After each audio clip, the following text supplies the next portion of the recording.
who want to speak out about the injustice of what's happening to young people today. And the fact that taxpayer dollars are going for it is just an additional atrocity. Yeah, I mean, I'm so glad you're bringing this out to me, because to find out that $20 million of our taxpayer dollars are going towards this transgender surgeries and services for minors, for children. For minors, right? It's a sin. It really is. I mean, it truly is. So now that we've brought this to light, Michael Geer, and what are the efforts of the Pennsylvania Family Institute? Where do we go from here? We bring this knowledge to everyone's attention. Now, what do we do? Well, it's a challenge based on, who's elected. Obviously, that makes a difference.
It's frustrating to have been in Spain. I need to be loud to do with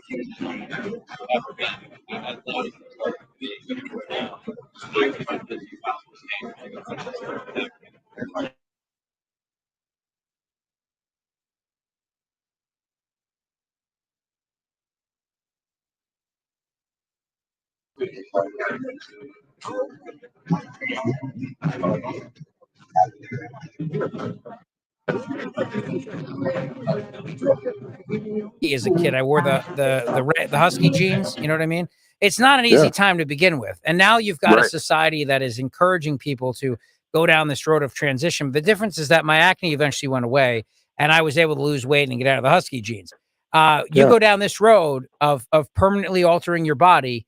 And like Chloe Cole has told us, there's no coming back from that. And this is why kids and parents need to understand that this is not something you can just toy with here. There's no going back once you go down this road. And that's what really scares me.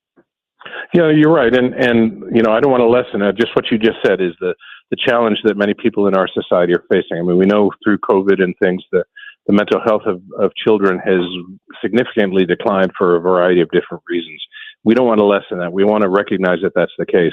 The children need help, but the help is not to permanently alter their body. The help is not to do these sorts of things that we're talking about here. A lot of people think, that life can be fixed very simply. You take a pill, you take some drugs, you do, whatever.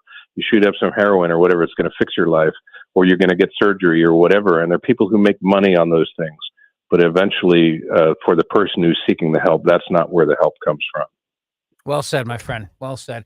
Michael Geer, the Pennsylvania Family Institute, thank you for your time. Thank you for your hard work on this. And let's get that lunch on the calendar, buddy. Thank you very much. And people can find out more about us at pafamily.org. Thanks, Rich. pafamily.org. Thank you, Michael. It's the 5 o'clock happy hour.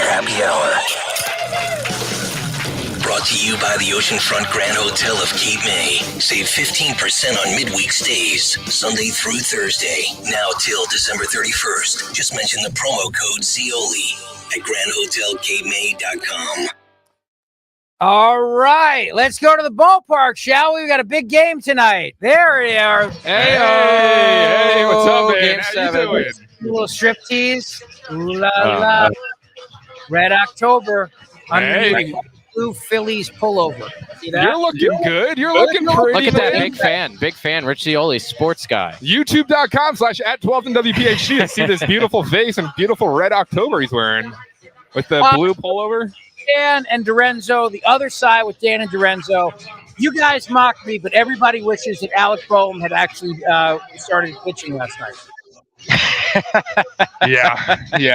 It was a very bad game for that guy, man. He would have been much better on the mound. And as it looks right now, Anthony, right? They're going to be pitching there or batting in the same order as last night. Yeah, I thought that might have been a bluff last night when they came out there and said they weren't going to make any lineup adjustments. It seems that's not the case. We were looking, Philly's official Twitter posted that, so seems like that's going to be the lineup today. I know people are a little worried about that, but at the same time, it's our first loss at home. Phillies have looked incredible at home this entire playoff.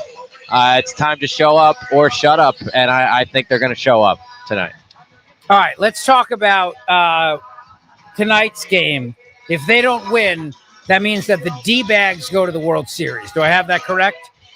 Yes, and no D-backs. matter who wins tonight, that would be a matchup facing the Texas Rangers. And if the Phillies face off against the Texas Rangers, we will start at Texas for the first two games. And if the D-bags win tonight, and let's hope they don't, we're all saying no D-bags. If they win tonight, they would play Texas where? In Arizona? You guys there? Uh-oh. What happened? Can they hear me? No, what happened?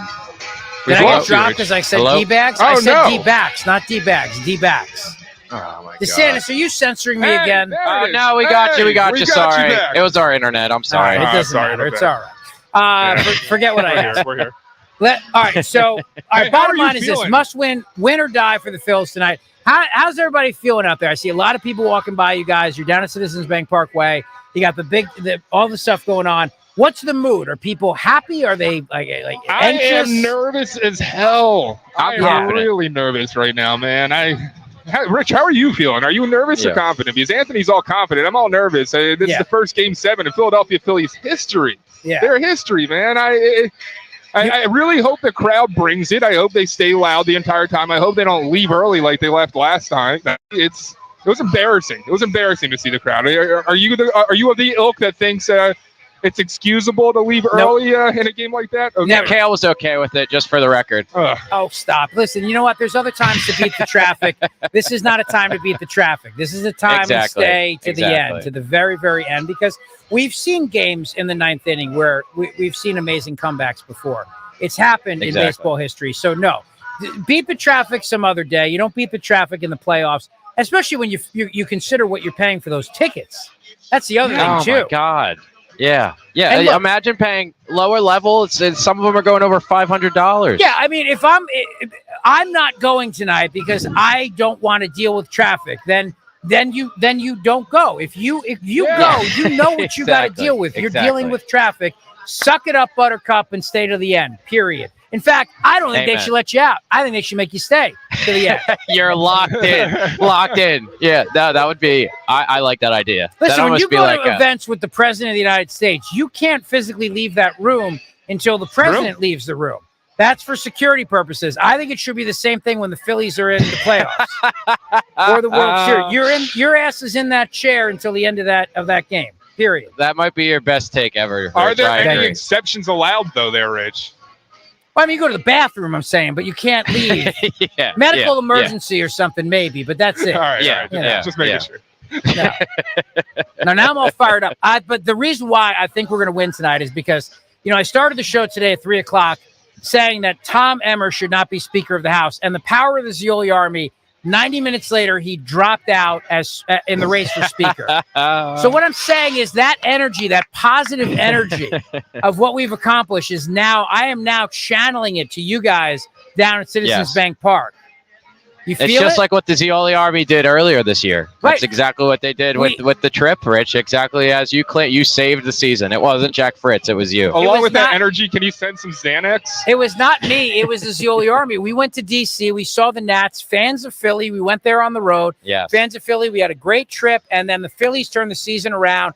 What I'm saying is the energy tonight from beating Tom Emmer, that fraud, is now going to go directly into Alec Boehm's hands as he takes the mound tonight. Absolutely, Alec. Just kidding. What a great quibble for your whatever the word is. The bow for your quiver. What a great bow for your quiver there. You canceled Tom Emmer. We can't. Was it Electoral College? Was it the Electoral College that what made you go after him? Yeah. Basically, it was that, among other things. But all right, now who is your guy? Good job, Rich. Who is your guy? Bravo. Real quick. You're my guy, quick DiRenzo. Attic Anthony, you're my guy. I want DiRenzo for speaker. I want your dad to be speaker. I'm going to get you. Well, he would do it today. What's the scene like? Talk to me. What do they have down there, Big Dan? If I want to do things, what do we have? A great carnival wheel. It's not a carnival wheel. Ferris wheel. Fine, I'll do it for the World Series for the win tonight. It's a Ferris wheel. There's a bungee jump-looking thing. There's a blowhouse. What's the thing called? The blow-up thing that they jump on. The blow-up castle. Yeah. Moon bounce. Yeah. Boom bounce. You get the funnel cakes. The boom bounce. Yes. The Thank you, funnel Henry. cakes. You want more, Rich? I can give you more. There's tons of stuff out here. A live band. You can watch some TV with all of us. A Budweiser bar. Yeah. I have a real question to ask you. Seriously, a serious question. In the past few games, the D-backs have done a great job pitching around Harper and Schwarber, right? Trying to walk these guys. So what's the strategy tonight? Are they going to try to do that again? Because I feel like we got a Schwarber bomb due. I think Harper's got that look in his eye, like he knows that last night was not a good night for him. So what are they going to do to try to get around Harper and Schwarber tonight? I think the Phillies just have to defend the plate tonight. Last night, they were swinging at everything. They were desperate. Every single inning, it seemed like they were down 0-2, almost every single batter. And that is something the Phillies have been great at this year, especially at home, is defending the plate, is getting up an account. If Bryce gets up 3-1 in a count, home run. First pitch, whether it's Schwarber or Harper, they're kind of swinging for the fences no matter what. And I'm okay with that. But at the same time, if that's going to be the approach, they do have to be more patient in the play. And that doesn't just include them. Marsh, he was one of the few that was a little patient last night. Even JT, who got a double there, he was not necessarily disciplined. And that's something, if the Phillies just continually surrender that way to the Arizona pitchers, then I think you're right. That is going to be it. If we don't have the chance for a big power guys like that to make an impact, it's going to be hard to win a game. There's one 7. name I didn't hear you mention, and I think a lot relies on the first time through the lineup, Rich, because you have Alec Boehm there. And if you're going to pitch around those guys, you pitch around them the first time, right? You pitch around Schwarber and Harper, then you see how Boehm performs. If Boehm's actually going to perform well, you can't do that the second time around. So I think it relies very much on Boehm's shoulders, and I think that's a horrible idea. Topper keeping Boehm where he is. But that's a decision that's allegedly been made already, so we'll see how it goes. Yeah, I think to your same point there, I think you could say the same thing about like a Rojas or Stott. If some of those guys get going, especially tonight, it's going to be hard for them to just walk Schwarber and Harper every time. All right, so then let's do the flip side then.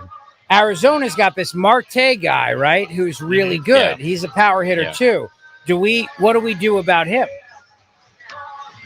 I would say you paint the corners the way that Arizona did last night. I know, and Ranger has legitimately the best MLB average of all time for any starter with at least 5 starts. So Ranger Suarez, even though he's not our shiny number 1 pitcher, he absolutely has the numbers, and he's shown up. He looked like an absolute stud in that game 1 against Atlanta. So I think tonight he's going to do the same thing. Hopefully we don't even need to use Wheeler. I have a feeling we're going to have to after pretty much burning through the bullpen last night. But did they pitch around him, though? This guy, Marte, is batting 11 for 26. You can't because you got Christian Walker coming up there, and then you have Gurriel. You got a lot of hitters in this lineup that if you pitch around him, you're gonna sign yourself up for more danger in the near future. If Corbin Carroll gets struck out, as he has been doing, I think you go right at Marte and you keep going straight. You don't pitch around the guy. Ranger didn't pitch around the Braves, and I would say the same to the Marlins. So I think you got to kind of do what we've been doing. All right. Listen, we'll talk more. Obviously, we'll check in with you guys in a little bit. And, have fun down there. Say hi to everybody for me. Find me some drunk fans. Find me that guy with the long snaggletooth, too, if you can find him, okay? Oh, my God. I'll look everywhere for him. That video that's amazing. And, Rich, for the listeners, youtube.com/@1210WPHT. We are live all through the pregame here. You'll see Rich pop on, and during the breaks, during Rich's breaks, we'll be popping on the stream and doing our thing with the other side. So tune in, youtube.com/@1210WPHT, and like and subscribe. Please do it. These guys do a great job, and it's very entertaining. So do that right now and watch The Other Side with Dan and DiRenzo, and I'll be back chatting with these guys soon. And thanks, boys. We'll talk to you. And thank you. Go Phillies. Absolutely. Go Phils. Go Phils. All right. This is an incredible. I'm going to get into the Iran stuff in just a moment. I got to tell you what this administration is doing that is They're making some, of course, disastrous moves or purposely maybe pushing us into World War III.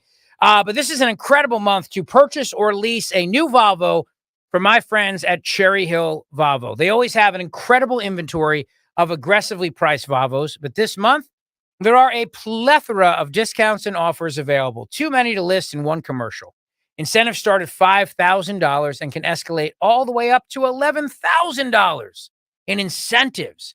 So whether you want to purchase or lease a new or pre-owned Volvo, now is the time. I love my Volvo from Cherry Hill Volvo, and I know you will too, because they're great cars. They're safe, they're beautiful, and the experience at Cherry Hill Volvo is second to none. You see, we broadcast live from the Cherry Hill Volvo studios. You can see that right behind me every time I'm on camera.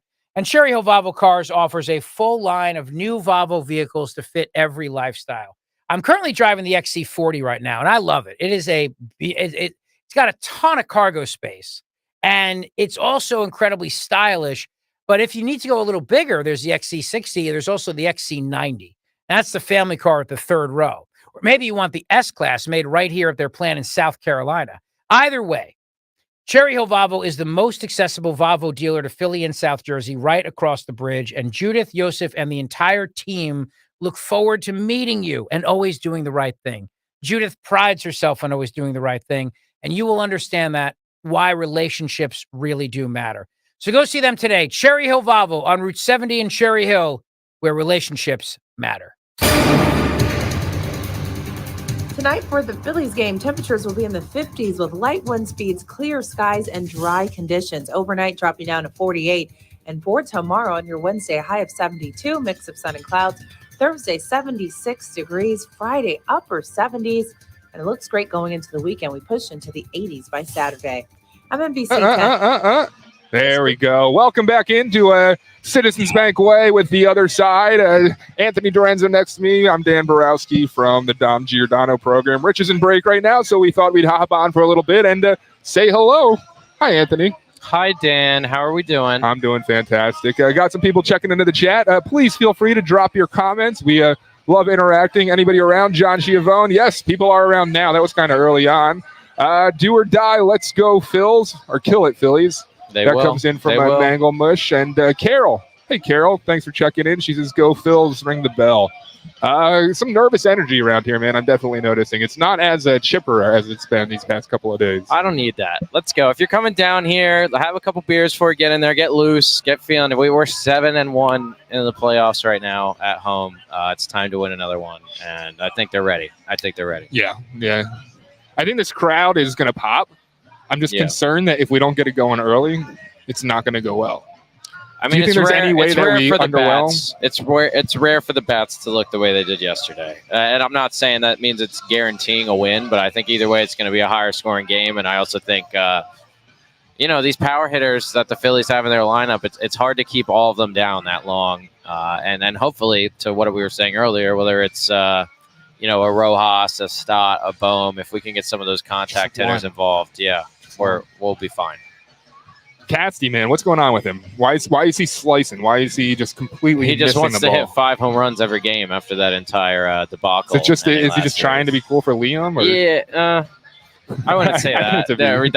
Rich wouldn't like that. But I think, this is a problem with baseball. I'm not saying it's necessarily a problem, but it's a game of inches. You get cocky, you go for what you want to go for, and when you do that, you sometimes swing and you miss. And I think, to what you were saying earlier and all of it, if any part of the lineup can just be that much more consistent, I think it'll just ease up on our top players the way that we need them to.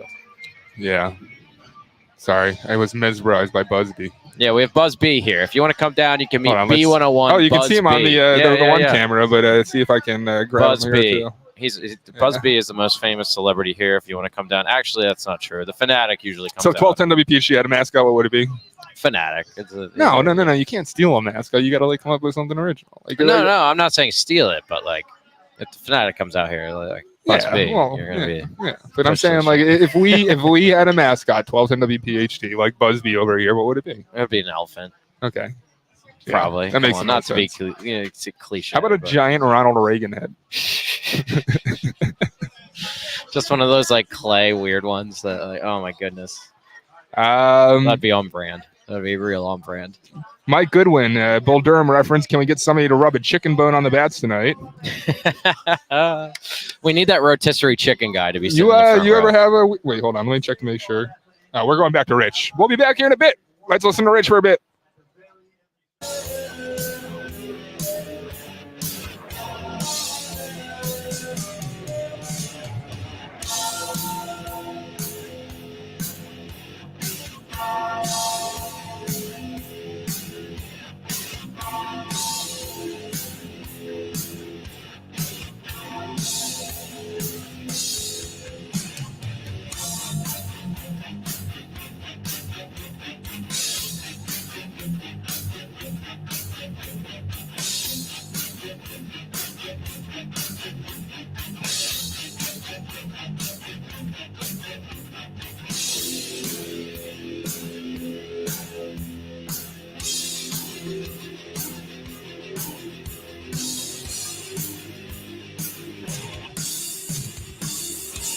We are fired up tonight. Fired up, baby. Phillies are going to do a great, great job, and I am excited about it. So let's get into what happened today at the White House, shall we? There's a lot of audio for you to deal with, and I want to begin with this, if I could. This is from the White House press secretary / fembot, Karine Jean-Pierre. It's a great point about oil prices. We're talking about Iran. A lot about Iran today. A lot about Iran. How Iran is causing all these problems in the Middle East. They are backing Hamas. They're backing Hezbollah, these proxy groups. So the question then is, if we are going to deal with Iran without World War III, without actually going to World War III, wouldn't a great way would be to cut off Iran's ability to make billions and billions of dollars selling oil? And the United States of America could maybe step up and sell oil? Like maybe that'd be one thing? This is a reporter asking that very point. Take a listen. The average price of Brent oil was $58. Under this president, it's $83 a barrel. So the price of oil is more. Is that giving Iran enough money to fund these terror groups in the Middle East? I mean, I wholeheartedly disagree that our actions are giving. Is that what you're saying? Can you say that again? The current energy policies in the U.S. From our energy policies. Yeah, seeing the price of oil go up because when you restrict supply here in the United States, it's forcing to get the global supply from somewhere else. OPEC is cutting prices of oil, so the price of oil goes up. Yeah, and we're not part of OPEC, as you know. Right. But so they're going to make their decisions. That's not the point he's asking. Whatever they decide, we are not. Somebody's asking. The administration has decided to regulate the oil industry here in the U.S. and restrict investment, future investment in the oil supply in the U.S. And so is as the price of oil goes up, is that giving Iran enough money to fund these terror groups? It seems to be a big jump. And so certainly I'm not going to speak into that type of hypothetical. It sounds like a hypothetical that you're asking me. So certainly I'm not going to weigh into this. I'm just not going to weigh into a hypothetical here. Go ahead, Phil. Thank you. I don't think she understands the question, or maybe she's deliberately not understanding the question. I really don't think she understands what he's saying. What he's saying is that, like in any other market in the world, when you turn around and you say, hey, you know what? Here, we in the United States of America, we're going to stop making oil and selling it to the world. But the world still needs oil, despite what the green extremists think in their little fantasy fairy tale world where nobody uses oil anymore. So then they're going to buy it from somebody else. So they're going to buy it from Iran. They're just like natural gas. We could be exporting liquid natural gas right from Philadelphia, right across the world. But instead, they're buying it from Putin. Because in the green nut job extremist world, they don't need natural gas. But in the real world, we need oil and we need natural gas.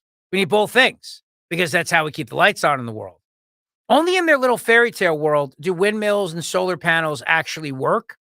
And so what they don't understand is that in the real world, not in fembot world, people still need energy. So they're going to buy it. And if the United States is not supplying it, they're going to buy it from people like Iran, which makes Iran rich. This is why I keep telling everybody the $6 billion the Biden administration unfroze for Iran, which is, I think, politically outrageous that they would consider even going forward with this. But the point is, the very, very point is that Iran is making money regardless.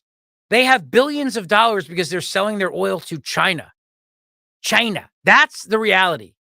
and we, the United States of America, could be stepping up. I think she's just too stupid to understand the question. I really do. I mean, I don't think she's that bright. Jen Psaki would have understood it, and Jen Psaki would have given a snarky little response back. I just don't think her programming has not been updated. The software patch for Karine Jean-Pierre has not been issued yet, and how to deal with the fact that what this guy is pointing out, which is excellent. I mean, he's breaking it down. Under Trump, the average price of oil was $58. Under the president, it's $83. So the price of oil is more. Is that giving Iran enough money to fund these terror groups? Yes, because since the United States of America now has distorted the market by lowering our output, and we rely more on countries like that are part of OPEC, even though we're not part of OPEC, what happens then is that the price goes up. If there's still a demand for something, but less supply for something, there's something in the market called an adjustment. So let's say, for example, everybody really, really wants seats to go to tonight's Phillies game.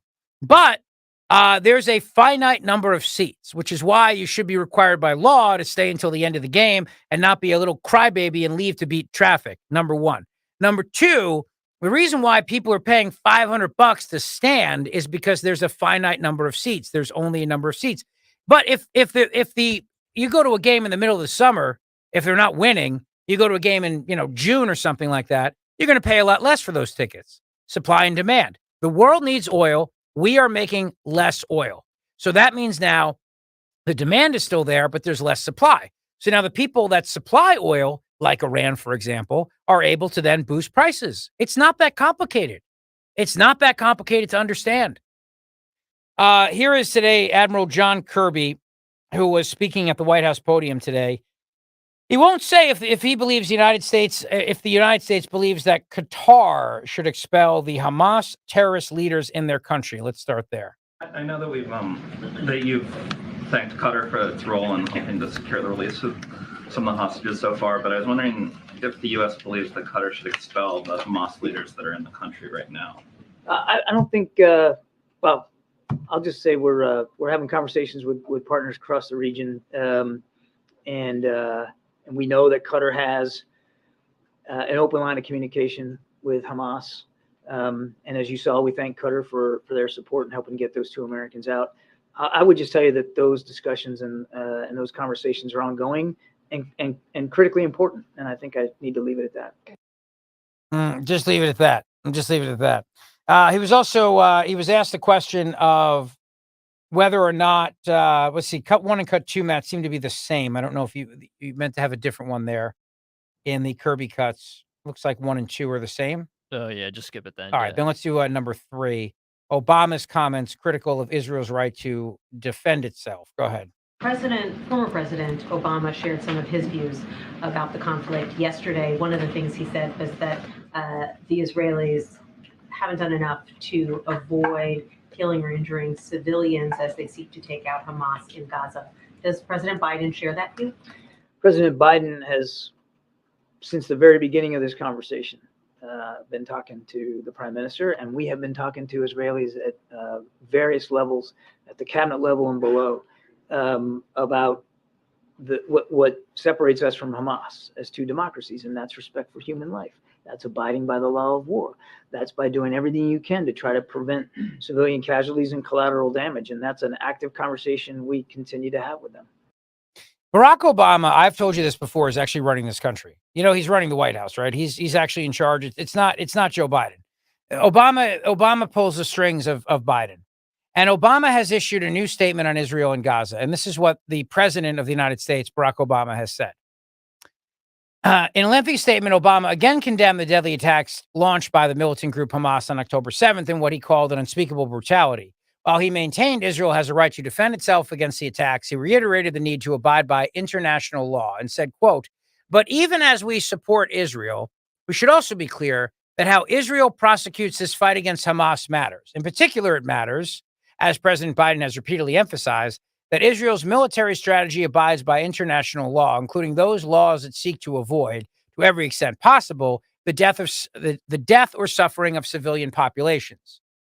Yeah, well, then why don't you turn to your buddies in Egypt and your buddies in Oman and the other countries and give safe passage to Palestinians? They don't want them.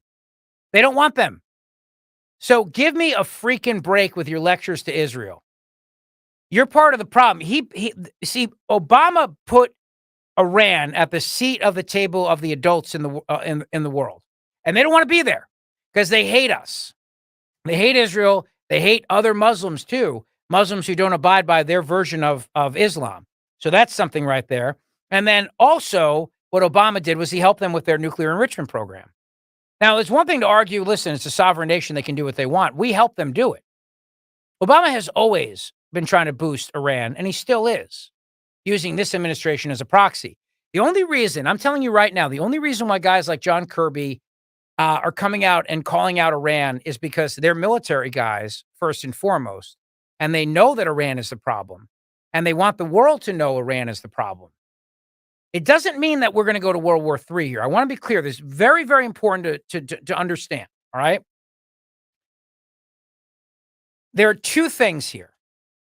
First point is this. Iran is bad. You know it. I know it. The world needs to know it. The United States of America, under this president, Obama, and his puppet, Joe Biden, have been telling the world there's no evidence that Iran's behind any of this.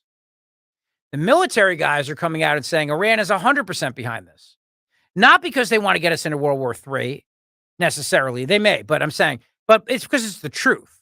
And they don't want to give Iran a pass here because it has consequences. It has consequences. Iran, the way to deal with a crazy nation like Iran, the way to deal with them is to keep them in their crazy lane. And what we do in the United States is we prop them up like they can be a reasonable member of the League of Nations. You can't sit down and break bread with somebody who thinks you should be destroyed because of your religion. They are a country founded as the Islamic Republic of Iran for the purposes of advancing their vision of Islam. And they don't want to play nice. They want to destroy. That's what they want to do. You don't help people like that get a nuclear missile. You don't help people like that with a nuclear enrichment program. You don't. Obama lectures Israel about going on about respecting international law. How is Israel not? But you see, what Obama's doing is exactly what the extreme left, which is the entire Democrat Party for the most part, is doing, which is still trying to make Israel the bad guys here.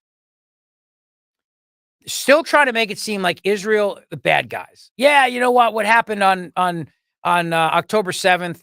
What happened here on 9/11? But still, I mean, come on, please. Israel bears culpability here. That's what Obama's statement really is saying here. That's what he's saying. That's what he's saying. He's saying that Israel had it coming. I'm telling you, it's the truth. It's time to reduce the load. Oh my God, I didn't mean to hit that. I hit that. That was totally inappropriate. Daniel Valdez, I just hit, my Italian hands were going and I hit my screen. And I kept saying, Michael Corleone did this, and Michael Corleone did that. So I said, yeah, sure. Why can't Jenna Ellis do that? Why can't Jenna Ellis take a page out of Frank Pantangeli's playbook and just do that? Can you answer me that? Huh? Well, it doesn't end well for him. Well, that's true. But at least he did it the right way, the Roman soldier's way. And a warm bath, slit his wrists open. I don't think she wants that. But that's what a man of honor does. You know what I mean? I was so confused when I heard Daniel's voice over the air. I thought I hit something on my end. No, I did that on my own because I'm you see me, I'm waving my hands around, how I speak. You heard the old saying about how you mute an Italian, right? Tie their hands behind. Tie their hands behind their back. I had this conversation the other night. So I had some people over and actually did the Irish goodbye at my own house. We all know what the Irish goodbye is, right? I don't know what that is. Henry, you know what it is, right? You don't know? Yes, I know what that is. You don't know what that is? Because he's an elite Harvard dude. D-bag. You don't worry. What is it? I don't know what it is.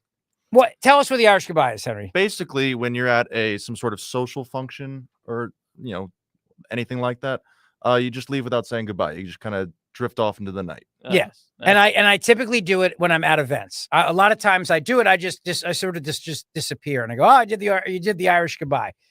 Now, somebody said, well, when it's at your own house and you're Italian, it's the Italian goodbye. And I said, no, it's not. Because the Italian goodbye takes 45 minutes. It involves multiple hugs. Everybody gets kissed on the cheek and you get leftovers when you leave the house. That's the Italian goodbye. It's much different. I got to load you up. I got extra sausage and peppers here. You got to load it up and you know what I'm saying? I like the idea of getting the leftovers. That sounds like the better goodbye of the two. Yeah, but of the two, right? Yeah, but you got to stand there for 45 minutes, You shaking gotta earn hands the and kisses. leftovers. Yeah, you got to earn the leftovers instead of just leaving. I guess it depends on what the leftovers are. That's true. Now, the other day, I was at FOP Lodge 56 in South Jersey. Had a great time there. They had their annual cigar event. And I want to say thank you to the wonderful, wonderful cops over there. Kevin Brannigan, my buddy, the president of the lodge, great guy, of course. Dean Filari, who we've had Dean on the show. We got Dean, we gave him bourbon on the air that day, remember? Dean's Wayne the man. Bonfiglio, Yeah. remember? He was there.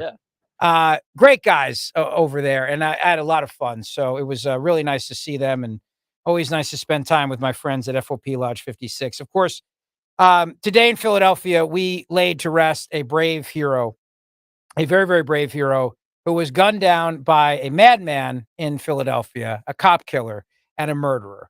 And fallen officer Richard Mendez, father, husband, true hero, laid to rest today. So I would just keep him and his family in your prayers, and remember what a tough job these cops have, and it's not easy. It really is not easy, and the job is getting harder and harder. And when I was there, I met a lot of guys who were on the job, young guys, and they're good people, and they're trying their best out there. They just want to do the right thing. They really do. They want to do the right thing, and it's a tough job. It's a tough time. So if you see him tonight on your way to the ballpark, say thanks. I'm serious. Go up to him and say hello. And a lot of times you're going to see, too, the elite members of the Philadelphia Highway Patrol. Go up and tell them I said hello. All the cops, too. Tell them thank you for being there tonight to keep everybody safe, because they deserve our respect. And they don't get it from this administration in the city. Cops, they don't get it from the Attorney General in Jersey, that jerk Matt Platkin. They don't get it from the governor, King Philip the Unaccountable.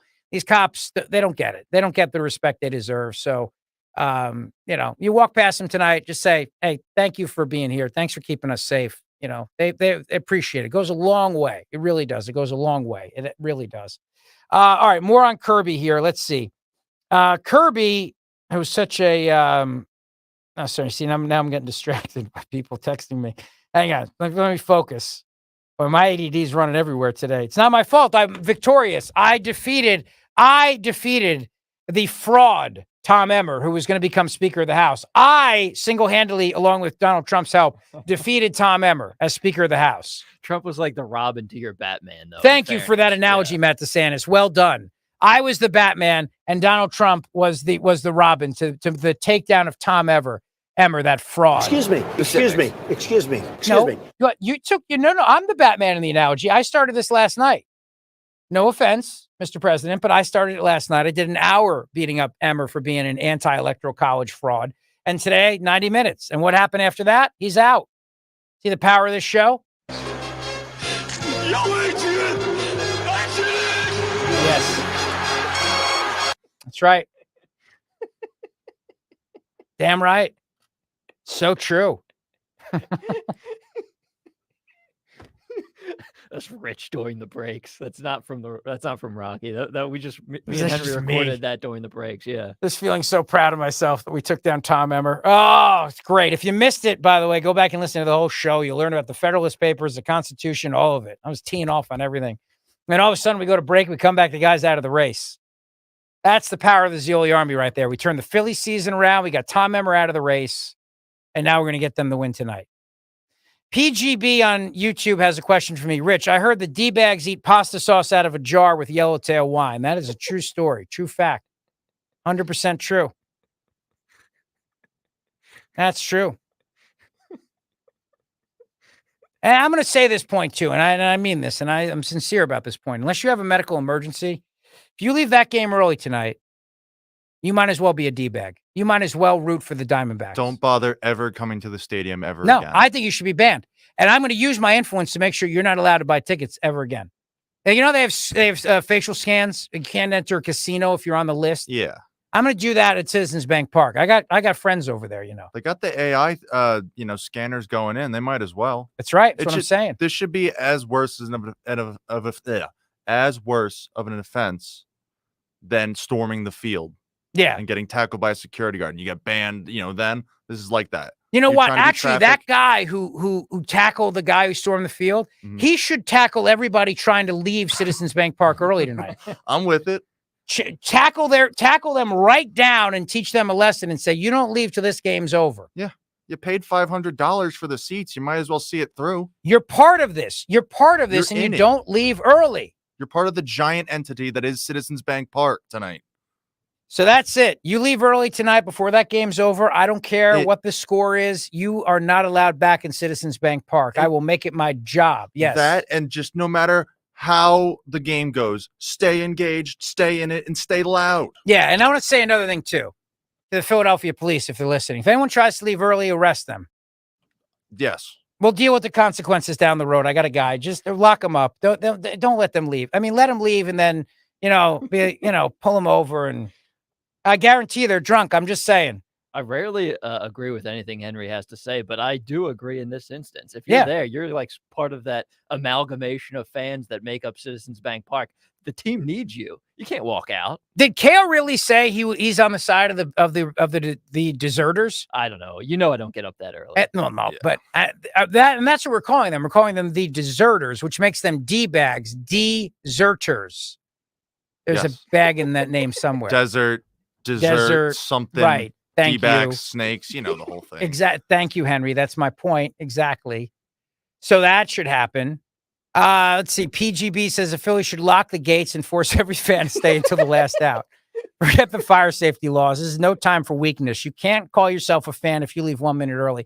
I'll tell you something else, too. And I'm going to say this right now. All those rich people sitting behind home plate, get your ass up and cheer on the Phillies and stop sitting there like you got better things to do. And if I see one more person check their phone in the middle of an important, right? I mean, you got a minute and a half, 2 minutes in between every inning Right. to check your phone. And we know who you are, you Yes. rich attorneys. We know who you are. Your faces are on TV all the time. I'm talking to you. Stand up and cheer for your team. Oh, I'm fired up now. I'll get you removed just like I got Tom Ever removed. I took down Tom Emmer. I'll take down the people behind home plate too. And they will never be allowed to buy those seats ever again. What do they call what's that Diamond club? Club. Yeah, it's gonna be the D-bag club if you don't get up and stand up. That's what it's gonna be. So get up and cheer on the Phils tonight. I'm late again. Can we do this now or should I do it later? I don't care anymore. No, who cares? All right, we'll check in with the guys at the ballpark as soon as we get back on the other side of this. But NJ Diet's going to help you lose some serious weight. And I want you to know that this is the real deal.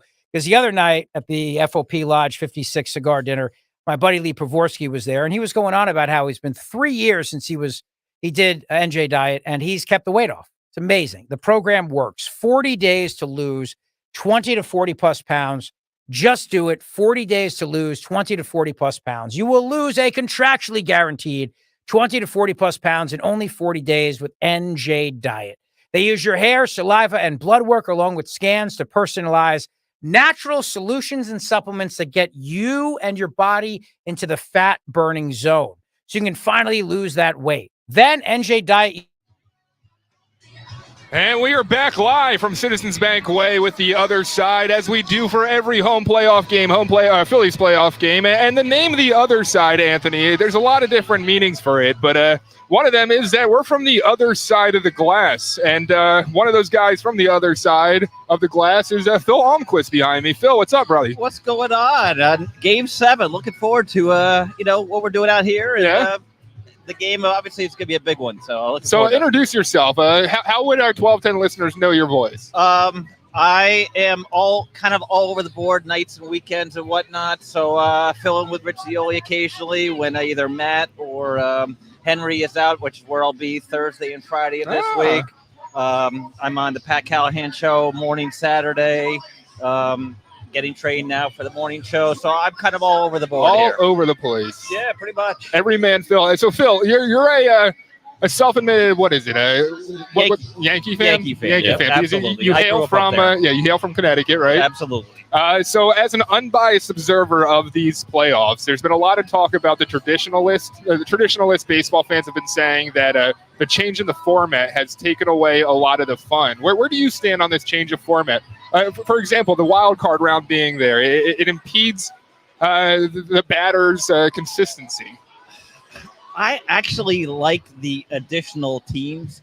It gets more teams involved, more fans involved in terms of, as we get closer to the playoffs, more fans are like, hey, we got a shot. We're going to make playoffs. I mean, when I was growing up, it was pretty much four division winners, and that was it. Yeah. And they went to the playoffs, and that's all you do.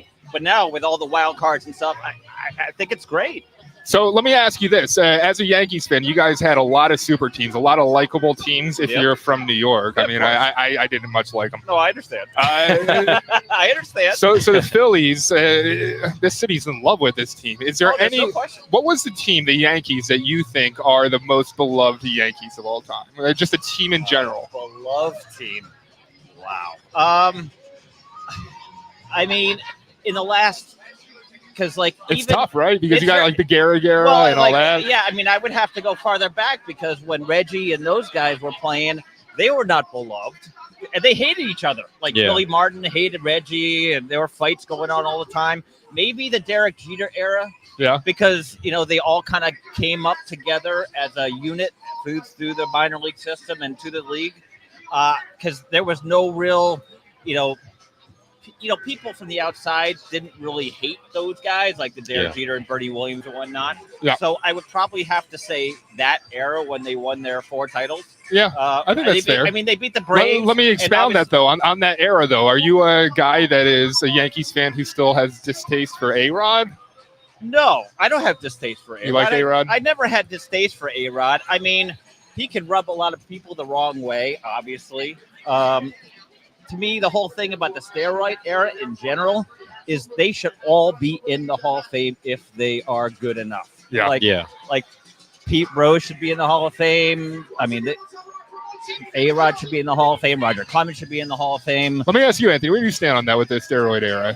I don't think it's that big of a deal. I'm with him. If they were good enough, obviously, if some player was a nobody and then all of a sudden they were great, okay, maybe we'll take them out of it. But I mean, I would argue that maybe Barry Bonds maybe be the exception, because if you look at his rookie card and how his body type was early on in his career, it was thin. He was just a slap hitter. Yeah, contact guy. Yeah, right, a contact guy. Then all of a sudden, he built steroids, and he was bombing them out. I was here at 04 a bunch of times watching. Actually, my first date was here at Citizens Bank Park with my wife. Oh, that's awesome. And we watched Barry Bonds. We booed Barry Bonds together. So you got to have a special place in your heart then for the Phillies, right? I have no problem with the Phillies. Other conferences, it's like football. I got other. Yeah. Hey, so I'm going to have to cut you there because we got to go back to Rich Zioli. He's coming back live. But thank you for joining us, Phil. Thank you, Phil. I'll talk to you later. Including the ramp up with Iran, and also I've defeated Tom Emmer as Speaker of the House. But now, can we work our magic and get Jim Jordan as Speaker? That is the question. Welcome back to the show. Glad you're here. Our 4th and final hour on Talk Radio 1210 WPHT. Let's go right down to Citizens Bank Way for my boys on the other side with Dan and DiRenzo. Gentlemen. Richard, how you doing, man? I'm getting more excited now. The nerves have kind of worn off a tad. All right. We just had Phil stop by. Phil Almquist, the producer here, stopped by on the stream. YouTube.com/@12WPHT. A DJ as well. He's got his own music show, Phil. I think he'll be with you at some point this week, too. One of your guys are taking off. What are they doing taking off the Rich Which one of you Zioli two show? lazy bums is taking off? That would be me. Unbelievable. The work ethic around here. But Rich, we are live at Citizens Bank Way, man, and it is a blast. The crowd is starting to fill in now. You got the kids with the Ferris wheel across the way. I did it right this time. Look at that. Some food down here. And one thing I noticed, Rich, is Anthony's little go-to hipster donut place, Federal Donuts, made a random reappearance here. It's like they just came back around for Game 7 or something like that. They make good donuts. I don't care what you say. And I'd be happy if they were a sponsor to the other side. Just heads up. Why don't you go work on that? That's not my job. They're but regardless, sellout chicken. That's what I call them. Sellout a little chicken. A little bit. But either way, we're down here. It's getting even more packed. I think obviously yesterday was a little earlier, so people were out of work earlier. Tonight they're finally filing in, and the excitement's there. We're going to try to talk to a couple fans also between some of these breaks and see how everyone's feeling, see if the optimism's there. Try to hype them up, tell them they got to stand up and get that energy up before the game tonight. Good. I agree with you 100%. All right, some other questions I have for you. First of all, let's go through the starting lineup tonight and take me through it. Yep, leading off, you got Schwarber, followed by Turner, Harper, Bohm, Stott, Realmuto, Castellanos, Marsh, and Rojas. And if that sounds familiar, that's for good reason, because for the entire playoffs, we're rolling with the same lineup. Anthony, real quick. Actually, you know what, Rich? I want your opinion. Bohm, the pitcher, is hitting fourth again in the lineup. What are your thoughts of switching Bohm out of that fourth spot? Topper is staying consistent, doing the same lineup. Is that a bad idea? Henry? I'm sorry, what was that? Oh, come on. Henry, I was trying to give you a question. Anthony, go ahead. Let me tell you how this works, just to give everybody watching an analogy. And I hope you are streaming these guys on YouTube. They're great. This is like when Biden's doing a press conference. I've got literally a thing in my ear, and Henry's feeding me the answers. So this is exactly like a Joe Biden press conference. So let me Otherwise, rephrase. I'm going to start going, Joe. My dad told me, Joey, but you got a guy in fourth place. You don't take him out. Let him. Can we call Mama Zioli? No, she has no idea. That's for sure. All right, ask the question again. Should we take Bohm out of the lineup? Is what he's wondering. I feel like Regis Philbin on Who Wants to Be a Millionaire asking the phone a friend the question again. So Henry, I'll go slower this time. Is it a bad idea for Topper to keep Bohm in the lineup where he is? He has the same lineup he's held all the playoffs. Would you have moved Bohm out of that fourth slot? No. I believe it's a vote of confidence in Alec Bohm that despite your struggles throughout this playoffs, throughout this series, that when we need you the most behind Harper and Trey and all them, that you're going to come up with the big hits. I think it's a big vote of confidence for him, and I think he'll respond to them. I agree, 100%. Okay. I couldn't have said it better myself. Well done, Henry. Thank you. Now the question is: should we make Bohm Speaker of the House while we're at it? What the heck? I'm curious. Do you have any preference? Is the Zioli show now leaning anywhere now that Jim you Jordan, single-handedly with Donald Trump got Emmer removed as got him canceled? Now that I got Emmer out, the Zioli army is now going to use our power to get Jordan back in. What do you think? I love it. Let's do it.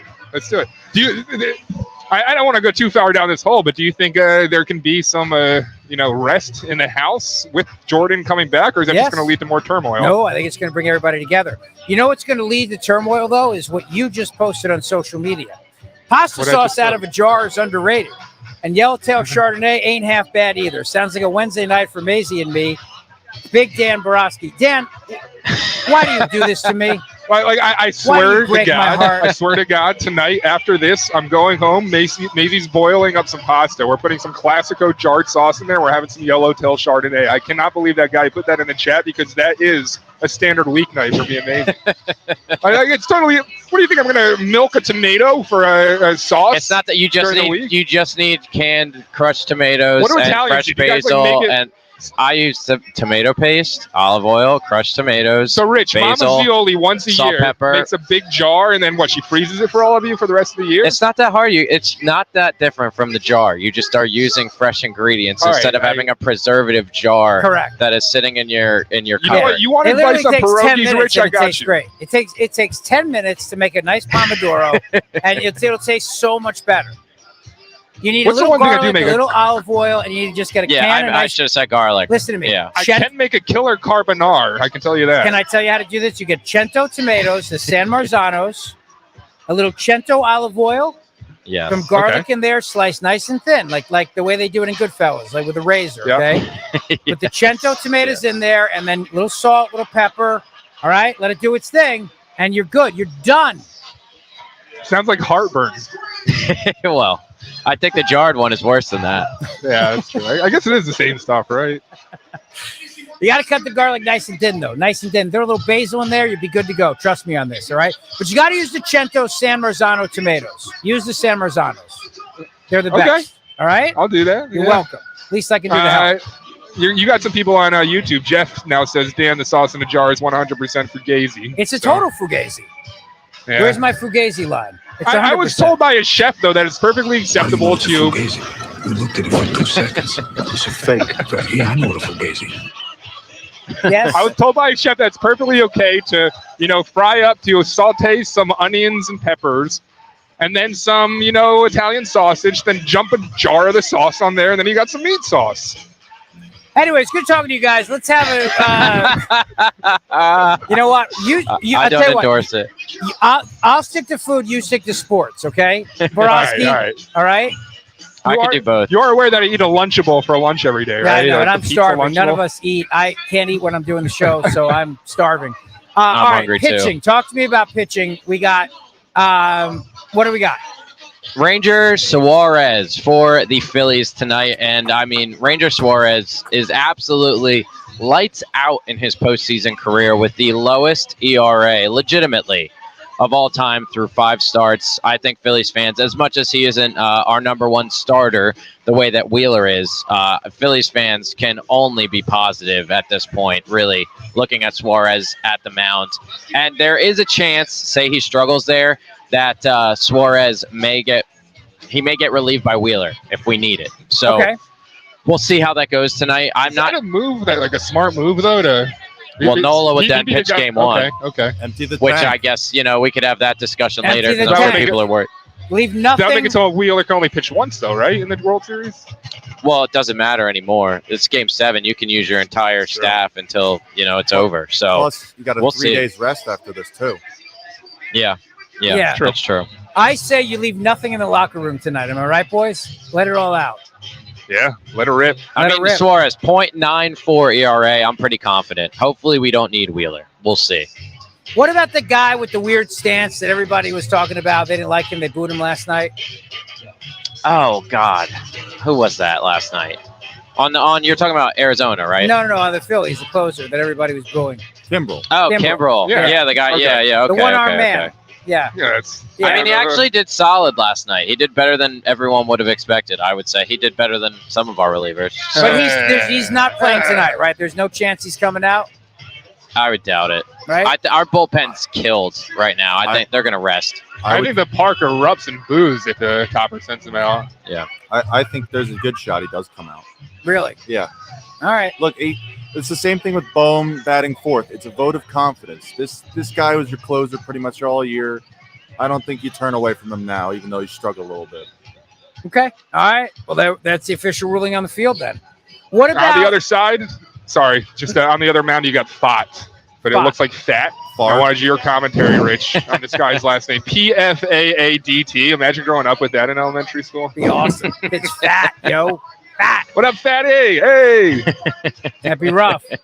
So talk to me about the feeling of the fans, because I'm interested now. When you watch people go by you, and there's a ton of people going by in Citizens Bank Way, what are you sensing? Excitement, anxiety? Is it a mix? What are you feeling? I would say a little bit of a mix. I think more people are excited than not. People are over at the dance floor now, kind of getting a little liquid confidence finally, too. So we'll see how that goes. But either way, I know people have their nerves up, like Dan was telling me earlier. But I think the closer we get to game time, the closer that it feels real. And people. I think the best way to describe it is there's a lot of, the middle-aged woman with the arms over her head going, ah, just walking around and being excited before these other games. This time around, you don't have that. There's not that, extreme confidence of we're playing a home game, we're undefeated in, Citizens Bank Park going into it. Nope, that's not true anymore. We now have the loss, and people are nervous. We're exposed to a degree where there's a part of us that, could falter and we could lose. And I hate to say that, man. I mean, most of us didn't think we'd get here, but at the same time, it is the National League Championship Series. These are the best teams in baseball. It comes down to this in the biggest moments, and the Phillies just have to figure it out. Now, this is game 7, obviously, and this is going to be, a lot of this tonight's going to be made up by the decisions from the manager. So given that, which manager do you think has the advantage tonight? I think Topper. Yeah. Me personally. And the reason I say that is I was unsure about him. There was a move last time. Ranger was in tears at one point during the playoffs because he disagreed with Topper's decision to pull him because he thought he still had the juice. He thought he could still go. I think he brought in Strom at that point or something, or maybe it was Jeff Hoffman, not Trevor Hoffman. And ever since then, I second guessed him once during the playoffs, and then they won the game. So I've been thinking I trust the guy wholeheartedly. A guy that was replaced halfway through last season. He's really shown to be one heck of a manager. Yeah. I agree. I think obviously the Diamondbacks did a great job of getting into the Phillies' heads, I think including our manager last night. And then at bat, you saw that, like I was pointing out earlier. But same time, Game 7 at home. We haven't had a Game 7 here ever. So, yeah, to your point earlier, you better be standing and screaming in there the entire time. Unless you have to, go to the bathroom, whatever you got to do. But other than that, I don't even know if food's appropriate tonight at your seat. If you're going to eat, go in early, eat before, go to your seat after. I think screaming. Actually, I would go so far as to say, if you got to go to the bathroom, you pull a Biden, you go right in your pants, right there. You don't leave. That's my opinion. Hey, wait, Hey, what Rich, did do you you know just say? who, Well, go ahead, Dad. What? Do you know who Chris Mad Dog Russo is? Of course I do. One of the guy? great sports talk hosts ever. So what do you say? If the Diamondbacks win tonight, he's going to retire? Yeah, he says if the Diamondbacks beat the Phillies, he's going to retire from sports radio. But then he clarified and said he's not going to retire from First Take and ESPN, but he'll retire from Sirius XM. That's what he's claiming as of now. All right. Well, listen. He's got a lot riding on that, I guess. I wouldn't bet my career I on just this put it out game, there. Is there but- any kind of declarations that Rich Zeoli wants to make about the game tonight? Well, I was going to say if Tom ever became speaker, I would retire, but I don't have to because I defeated him as speaker, baby. Boom. All right, now here's the other question I have for you guys tonight. As you're thinking about all of this, and you're thinking about the fact that you said Phillies have never had a Game 7 at home ever. Well, ever. Yeah, I mean, we've never had one Since even away. 1883, we've never had a Game 7 at home. Yes, we have not. The organization, Wow. the Phillies hasn't. When we had the Philadelphia Athletics, they had, but they're in Oakland now, so that's a different franchise. But yes, this is the first Phillies Game 7 ever. And not just at home, just in Ever, general. yeah, ever. Yeah. Oh, okay. So we're not going back from the start of the Philadelphia Baseball Club. We're going back from the Phillies then. Yeah, All right, fair enough. yeah. It's still like 100-something years. Yeah, it's still 1883. Right. Yeah, I mean, they coexisted for a bit before the Athletics moved. So, See that? I knew that. Look at me. I knew that. some inside baseball. Literally inside baseball. Well, it sounds like you guys are having fun. I'm jealous. Now, if I don't want to jinx it, but if we do make it to the World Series, I assume we're going to do this again. We're going to do this whole little thing. Absolutely. Yeah, we'll be out here at youtube.com/@12NWPHD, Rich. Every home playoff game, including in the World Series coming up, we will be out here live. So if you're thinking about coming to the game, or if you just want a great environment to watch the game, come down here, catch the live band early, watch the big screen, and then head over to Xfinity Live. Watch it in there. It's just an awesome environment to be down here in South Philly and just feel the camaraderie that comes with Red October, Rich. If we win tonight, parade is tomorrow, right? If we win tonight, people are going to storm the street tonight, and then there is no parade until we win the World Series. Okay. All right. Now, So, yeah. I don't want to jinx anything, so we won't get ahead of ourselves because we talked about greasing the polls last night, and that kind of came back to bite us. So let me just say this, and I'll leave it at this, and I think you guys will agree with me. Can we keep Taylor Swift far away from Citizens Bank Park? Far away as possible. I think they were waiting for next round, so we'll see. Don't hold your breath, like you were just saying, but we'll see. Maybe I don't know. That could be a reality, and I'm sure we'll talk about it. Are we worried that she's going to show up tonight with Kelsey? I mean, Jason's been here multiple times, and actually Travis was here. I believe that was last round with the Braves. So I don't know if she's going to be here. I would assume it'd be next round. She's Well, I not. would think the move would be after Monday Night Football, dude. Yeah, that's true. Her doing that That's stupid true. little high five she was doing with what's her name? Brittany Mahomes. Right. Yeah. Leave Brittany alone. Really? Oh, really? Touched a nerve there with DiRenzo. Look at that. Wow. Oh, okay. yeah, that's what Mary said to me You yesterday. got a Swiftie here by proxy. Yeah. My girlfriend's obsessed with Taylor Swift, so I see all these updates immediately live. Like she thinks watching football is just turning on TMZ at this point. So she's killing the sport. Can I say? Yeah. You sure can. I'm just saying, Taylor Swift, she sang the national anthem back in 2008 during the World Series. And the Phillies won then. I'm just saying, Taylor Swift in the building's not. Bring her back. Okay. Bring her bad back. idea. All right. This time Bring her around, at back. least. All right. That's it. There you go. I was about to say she's the Yoko Ono of sports, but Henry there you go. That's fantastic. Yeah. Let's put this one out here. Don't bring Jill Biden. No. No. Yeah. Do not bring Joe Biden anywhere near the building. Keep her away. Even though she's a fellow Golden Ram, as I am, it's just, come on. No, Enough. keep Dr. Joe Biden, you have to say that by law, keep her far away from the building. So they actually asked her what her baseball walk-up song would be. Oh yeah, the Inquirer asked her what her walk-up song would be. She gave a song by BB Rexa and David Guetta. It's not what I would expect you know from Joe Henry? Biden. You know the song that she would It's use? I'm Good Blue. Oh, it's the Blue. I'm a D. It's the remix to I'm Blue. Oh, I get my it now God. because I'm blue. She's a Democrat. Okay. Are you kidding me? So she had to bring politics into it, in other words. This is ridiculous. Yeah, it's.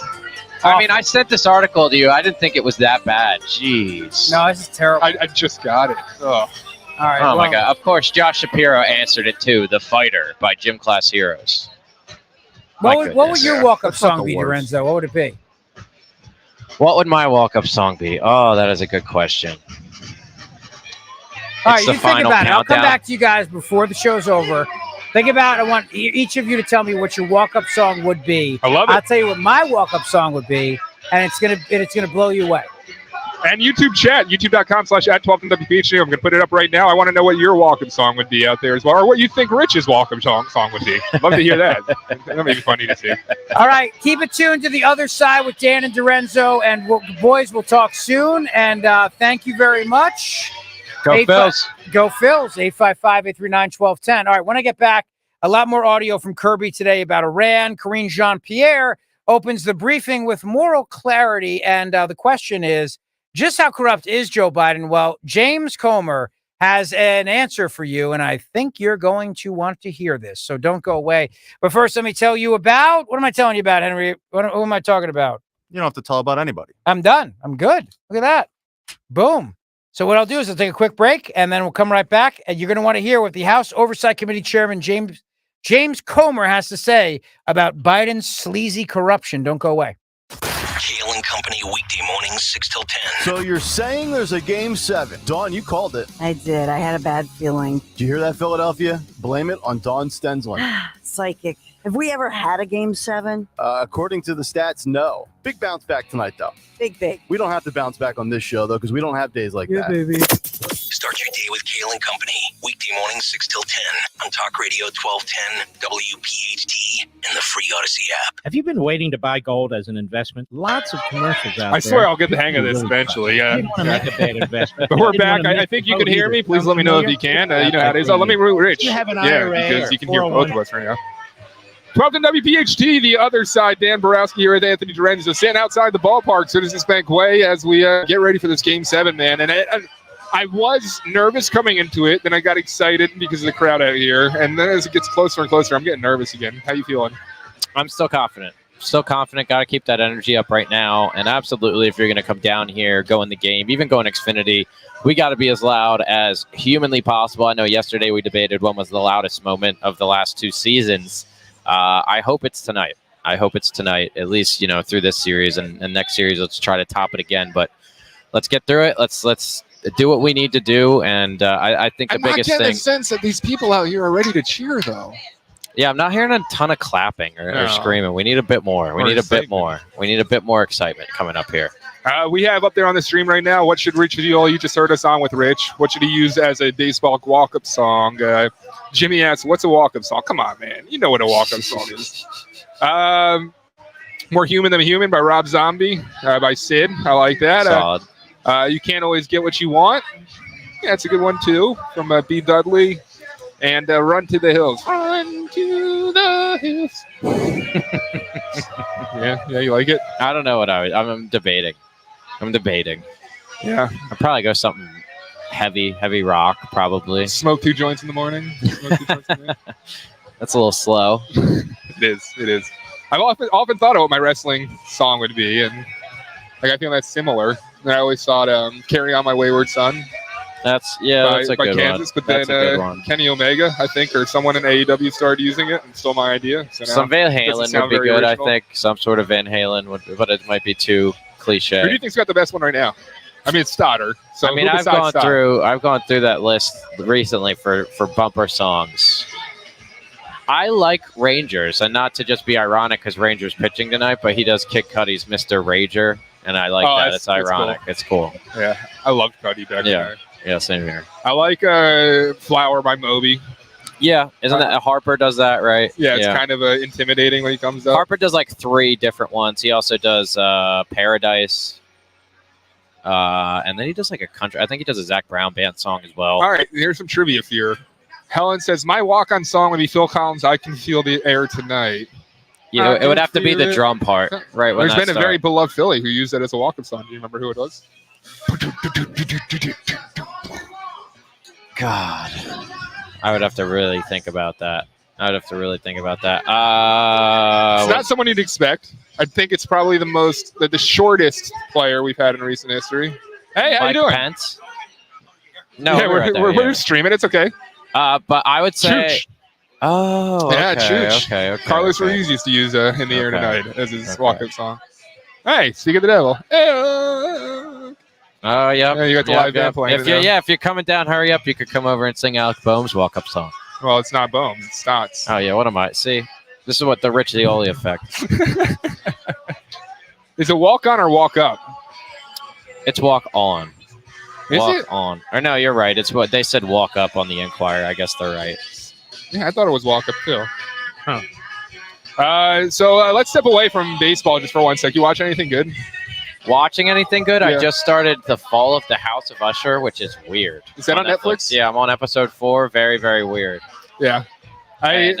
Is that Poe? Edgar Allan Poe? No, it's like it was The Haunting of Hill House. Did you watch that? No, it's like a spin-off of that, and it's kind of ties into like Big Pharma. Very weird, but a little interesting. Good for Halloween. Did you see Scorsese? I'm Dan. Yeah. We're on air right now. I'll be right with you. Okay. Yeah. Thank you. Yeah. So let me actually check with Rich to make sure that. Yeah, he's actually coming back right now. So I'll go say hi to that person that swung by, and I rudely said, "Go away."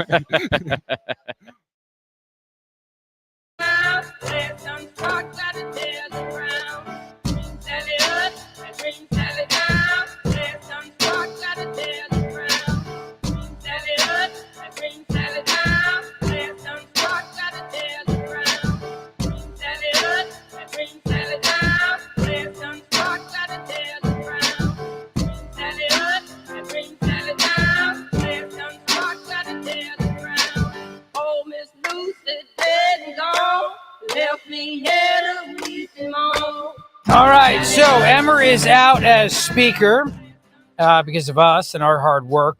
Of course, they do need a speaker. Hopefully, Jim Jordan will make it. I would not be surprised if they rally around him now at this point. I think the conservatives have shown the moderates, you guys just don't get to call the shots here anymore, which is good. Oversight Committee Chairman James Comer talking about Joe Biden and the influence peddling that's going on in everything that's happening here. Cut 2. Yes, we've already called for the president to release the terms of the so-called loan that he apparently claims he made to his brother. But look, whether or not he made a loan is irrelevant. What matters is Joe Biden benefited to the tune of $200,000 from this. Either he made a loan to his brother, like they claim, which I don't believe, but let's say they pull something out of their rear head, John, and say they made a loan to his brother for $200,000. His brother could not have paid that loan back without influence peddling the company AmeriCorps Health out of $200,000. We have Jim Biden's bank records, and I can say with 100% confidence that he had very little money in that checking account for a long time. And the only way he could have paid that back was with that $200,000 payment. So either Joe Biden was paid $200,000 as part of the influence peddling scheme, payback, kickback, dividend, whatever you want to call it, or Joe Biden actually made a loan to his brother, and because his brother influence peddled AmeriCorps Health, he paid him back $200,000. So either Joe Biden made $200,000 or he didn't lose $200,000. Either way, Joe Biden's $200,000 better off today because of his family's influence peddling scheme. And like everything else, John, we know that Joe Biden met the CEO of AmeriCorps Health. We know that Jim Biden made a pitch to AmeriCorps Health that he could help them get all sorts of money from the Middle East through his brother's contacts in the Middle East. This is classic influence peddling 101. And Joe Biden, as is always the case, was front and center in this. But this time, we have the hard evidence that he benefited to the tune of $200,000. Well, there you go. They have the evidence, and that's good. That's really, really important. Now, I always tell you that the First Amendment is under attack in this country. It's under attack by this administration, this weaponized Department of Justice. And starting today, there's a guy you may have heard of named Owen Schroyer. He has been ordered to report to federal prison tomorrow, starting tomorrow. He's an InfoWars host. That's Alex Jones's station or his venture. His name is Owen Schroyer. He was sentenced last month to 60 days in prison in relation to events of January 6, 2021, despite not having entered the Capitol building on that fateful day. He has been ordered by the federal government to turn himself over to federal prison tomorrow on Tuesday. He said, Owen Schroyer here, and I'm about to turn myself in to be a speech prisoner in Biden's America. He began in a video he posted to address the situation. He said, unfortunately, we knew that things would get this bad. Unfortunately, we knew the Democrats were this corrupt. Now I have to hit the front lines and be a speech prisoner in Biden's America. I'm going to share that video with you in just a moment, but I wanted to also let you know in the midst of all this, there's some breaking news around Mark Meadows' role in all of this, and I'm going to tell you about that. Matt, I'm just going to send you that clip real quick. So the breaking news that just came out a few moments ago is that the former White House Chief of Staff, Mark Meadows, has been granted immunity by Special Counsel Jack Smith to testify against former President Donald Trump. That breaking news just happened a moment ago. And this is not surprising to me in the least, actually, that they're doing this. But let me share the news. It just broke, like I said, a few moments ago, 6:11 p.m., as a matter of fact. Ex-Chief of Staff Mark Meadows is granted immunity, tells special counsel he warned Trump about 2020 claims. Meadows said Trump was dishonest on election night. Who cares? You're allowed to be dishonest. You're allowed to lie and say you won the election. The Democrats have been doing this for years. How is Hillary Clinton out on the street walking free if this is a crime? Explain this to me. I don't understand this. Former President Donald Trump's final chief of staff in the White House, Mark Meadows, has spoken with special counsel Jack Smith's team at least 3 times this year, including once before a federal grand jury, which came only after Smith granted Meadows immunity to testify under oath, according to sources familiar with the matter. The sources said Meadows informed Smith's team that he repeatedly told Trump in the weeks after the 2020 presidential election that the allegations of significant voting fraud coming to them were baseless, a striking break from Trump's prolific rhetoric regarding the election. So what? You're allowed to make baseless claims in politics. People do it all the freaking time. It's done literally every day by politicians in this country. Where is the crime here? What crime was committed? According to the sources, Meadows also told the federal investigators Trump was being dishonest with the public when he first claimed to have won the election only hours after the polls closed. Oh my God, a politician lied. Whoa. So now we send them to prison over this. Is that what we do? So good. Now every politician who's ever lied before can go to jail. We'll send them to prison. It was good. Congratulations to the big prison industrial complex. You're about to get very, very, very, very rich, even richer than you are now. According to the sources, Meadows also told the federal investigators Trump was obviously we didn't win. A source quoted Meadows as telling Smith's team in hindsight. Trump has called Meadows one of the former president's closest and highest ranking aides in the White House, a special friend and a great chief of staff, as good as it gets. Well, now you have this. Now you have Meadows flipping. You've got Jenna Ellis flipping. You got Sidney Powell flipping. But I still don't know where the crime is. Where's the crime? Donald Trump told people he won the election. Donald Trump claimed there was fraud. Literally, the Democrats are out on the streets walking free today. Why is Hillary Clinton a free person today, right now in America, if this is a crime? Because to this day, she still thinks that Russia stole the election from her. To this day, she thinks she won and Russia rigged the election. To this day, they still all say these things. It's unbelievable. Matt DeSantis, if you have that clip from the InfoWars guy, let's take a listen. Owen Schroyer here, and I am about to turn myself in to be a speech prisoner in Biden's America. Unfortunately, we knew that things would get this bad. Unfortunately, we knew the Democrats were this corrupt, and now I have to hit the front lines and be a speech prisoner in Biden's America. And as I go, I am currently involved in litigation to try to get my original Twitter account back at All I Do Is Owen, where I had over 300,000 followers, but I've been censored there for years. So in the meantime, while I'm away, I've launched this Twitter account at Owen Schroyer 1776. It's actually run by a media team. It's not run by me, but my media team, who will be giving you updates while I'm incarcerated, daily updates while I'm incarcerated, sharing old video clips, new video clips, and as well as phone audio recordings and maybe even live recordings while I'm away. So please follow this account at Owen Schroyer 1776 for updates while I'm away, and spread this video far and wide to let others know, hey, Owen Schroyer is back on Twitter right here at Owen Schroyer 1776. And that year, 1776, is extremely important, not just because it was the founding year of our country, but the U.S. government is arguing that it's illegal for me to say 1776 in Washington, D.C. Don't believe me? Check the U.S. government sentencing memo for yourself. They said that me chanting 1776 in Washington, D.C. is worthy of 60 days in prison. So it's Owen Schroyer 1776.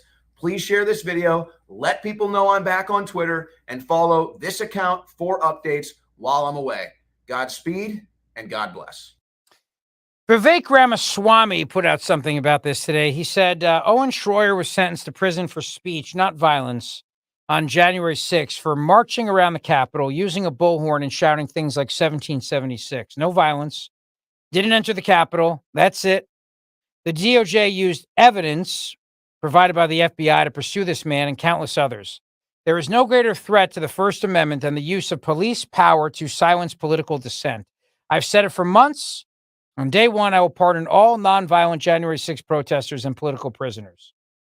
And Schroyer put out a very special thank you to Vivek Ramaswamy for bringing awareness to this. And they're trending. He's trending nationally on Twitter about this. It's outrageous. I mean, it's just outrageous. He's now inmate number 05937 for his political speech and shouting 1776. This country, he's not the only one who's going to go to prison over this for doing nothing other than speaking. Never even enter the Capitol building. Can't even charge him with trespassing. This is the United States of America right now. And now I got all these people flipping on Trump. And it's really because the government knows how to intimidate people. And people are afraid of going to jail. They're afraid of going to prison. They're very afraid of it. I understand. I mean, sure, it's not a fun place. But this is where we are. I give this guy credit for, being a man about it. He didn't do anything wrong. He doesn't deserve this. They're arguing that by him chanting 1776, that was inciting people to storm the Capitol building. How? Why? People made their own decisions that day. Whatever decisions were made, if they did it because he was chanting 1776, well, that's on them. That's no different than if a politician's standing up there and chanting, "Take back our country. We got to take our country back. We got to save our country. We got to take our country back." It's all these. It's political speech. It's hyperbole. It's hyperbolic. It's what we do in politics. And now you got Jenna Ellis. I played this earlier, but Jenna Ellis crying, pleading guilty in court. It's worth playing again for you. Cut number 1, Matt. As an attorney who is also a Christian, I take my responsibilities as a lawyer very seriously, and I endeavor to be a person of sound moral and ethical character in all of my dealings. In the wake of the 2020 presidential election, I believed that challenging the results on behalf of President Trump should be pursued in a just and legal way. I endeavored to represent my client to the best of my ability. I relied on others, including lawyers with many more years of experience than I, to provide me with true and reliable information, especially since my role involved speaking to the media and to legislators in various states. What I did not do, but should have done, Your Honor, was to make sure that the facts the other lawyers alleged to be true were in fact true. In the frenetic pace of attempting to raise challenges to the election in several states, including Georgia, I failed to do my due diligence. I believe in and I value election integrity. If I knew then what I know now, I would have declined to represent Donald Trump in these post-election challenges. I look back on this whole experience with deep remorse. For those failures of mine, Your Honor, I have taken responsibility already before the Colorado bar who censured me. And I now take responsibility before this court and apologize to the people of Georgia. Thank you. There you go. Unbelievable. Absolutely unbelievable. Another flip here. What was the crime? What was the crime that was committed? What was the crime? Saying you think the election was stolen is not a crime. It's free speech. It's freedom of speech. Why is Jimmy Carter not in prison? Jimmy Carter said the Russians stole the election. Donald Trump's an illegitimate president. Why isn't he in prison? It's this what's happening in our country is truly terrifying. That's why we need a Speaker of the House like Jim Jordan who's going to go in there and go up against these guys for the weaponization of government. That's what needs to happen here. That's what needs to happen. All right, take a quick break, come back, and don't go away. Friday night means high school football around the Delaware Valley, and every week WPHT breaks it all down. It's the Friday night.